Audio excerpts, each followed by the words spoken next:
Olinpiar Jokoak bukatu dira, baina kirol ekitaldia bera ez da amaitu. Abuztuaren 28an Paralinpiar Jokoak hasiko dira.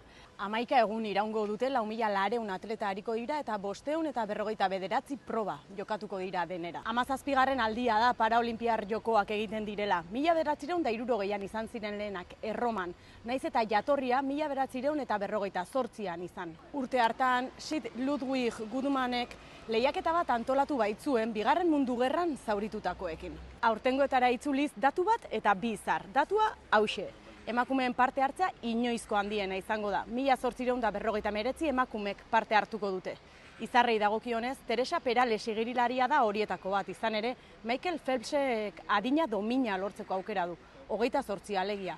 Oraingoz 27 ditu, horietako 7 urrezkoak.